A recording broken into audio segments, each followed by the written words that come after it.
बिस्मिल्लाहिर्रहमानिर्रहीम। अस्सलाम वालेकुम दोस्तों, मैं हूं उस्ताद अब्दुल गफ़ार। आप देख रहे हैं मेरा यूट्यूब चैनल। दोस्तों, एक नए वीडियो के साथ आपकी खिदमत में। दोस्तों, आज हम सिंध टेक्स्ट बुक क्लास 6 में से सबक 15वां पढ़ेंगे, जिसका उन्वान है HM खूजा। आप दोस्तों से गुजारिश है, अगर आप चैनल पे नए हैं तो चैनल को सब्सक्राइब, वीडियो को लाइक, शेयर और अपनी कीमती राय से हमें ज़रूर आगाह करें। चलते हैं सबक को सिंधी में पढ़ने की तरफ। सबक 15 HM खूजा। सिंध सुहारीअ हर दौर में अहिड़ा माण्हू पैदा कया आहिनि जिन पाण अर्पण जी जज़्बे सां मुल्क ऐं क़ौम जी ख़िदमत कई आहे। HM खूजा बे अहिड़नि माण्हुनि मां हिकु आहे। हिन तइलीमी मैदान में शानदार ख़िदमतूं सर अंजाम ॾिनियूं आहिनि। संदसि पूरो नालो हाजी ख़ान ऐं संदसि पीउ जो नालो महर अली आहे, जेको हिकु नंढो वापारी हो। HM खूजा 8 अक्टूबर 1907 ईस्वीअ ते टंडे बागे में ॼाओ। हिन इब्तिदाई तइलीम बि उते ई वरिती, जिते मोहम्मद सिद्दीक़ मुसाफ़िर जहिड़ो उस्ताद मिलियसि। सानवी तइलीम नूर मोहम्मद हाई स्कूल हैदराबाद सिंध मां वरिताई, जितां 1928 ईस्वीअ में मैट्रिक पास कयाई।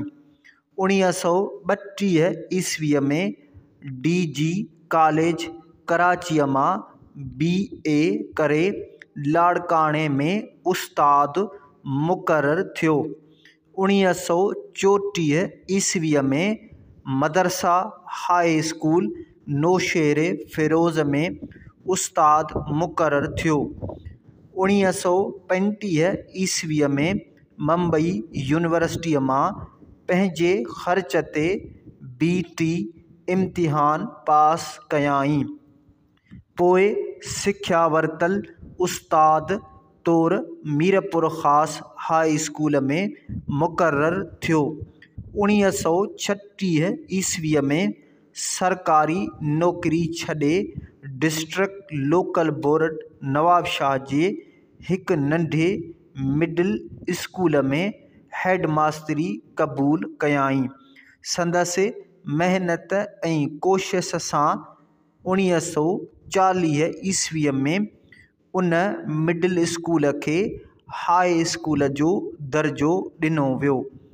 पाकिस्तान ठहण खां पोइ वेल्स स्कूल खे बि HM Khuja GP high school में शामिलु कयो वियो, जेको खूजा गार्डन जे नाले सां मशहूरु आहे।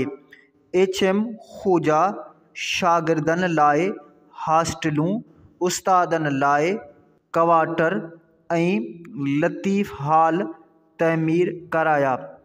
इंटरनेशनल हॉस्टल पिणु जोड़ायाई, जंहिंमें सिंध समेत बलूचिस्तान ऐं ॿियनि सूबनि जा शागिर्द बि रहंदा हुआ। HM खूजा जा शागिर्द वॾनि उहिदनि ते फ़ाइज़ आहिनि। HM खूजा खे गुलनि ऐं वणकार सां बि ॾाढो चाह हो। म्यूनिसिपल कमेटीअ जे एज़ाज़ी मेंबर जे हैसियत सां हिन नवाबशाह में वण पोखराया ऐं रस्ता ठहिराया। उन सां नवाबशाह जी ख़ूबसूरतीअ में इज़ाफ़ो थियो। नवाबशाह जा सभु तइलीमी इदारा जहिड़ोकि municipal Islamia higher secondary school, government higher secondary school, HM Khwaja अपवा girls school government degree college, Quaid Azam law college बि संदसि कोशिश जो नतीजो आहिनि। उन खां सवाइ HM खोजा हाई स्कूल, सोसाइटी नवाबशाह ऐं HM खोजा girls middle school, new area बि संदसि ख़र्च ऐं महिनत सां क़ाइमु थिया।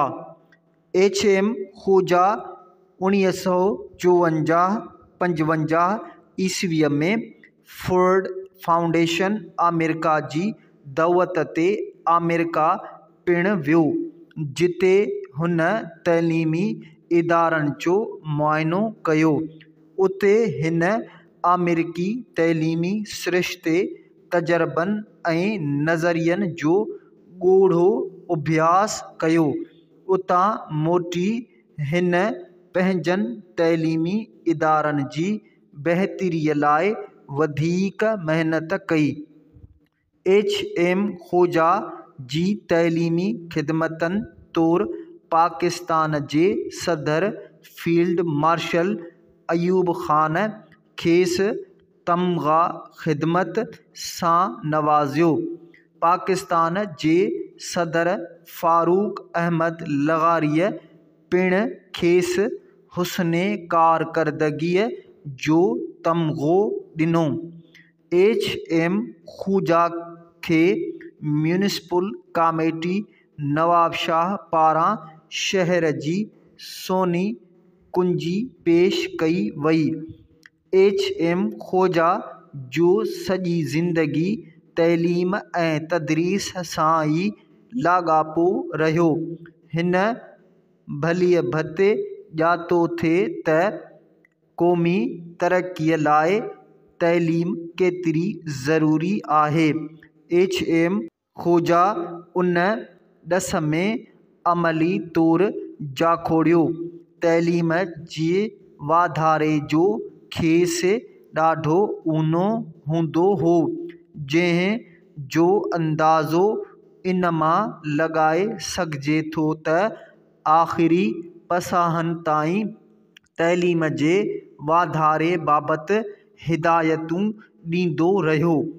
तइलीमी माहिर, दानिशवर, अदब ऐं सक़ाफ़त जे घण घुरे HM खोजा 92 वरहनि जी ॼमार में 20 सेप्टेम्बर 1999 ईस्वीअ ते हैदराबाद में लाॾाणो कयो।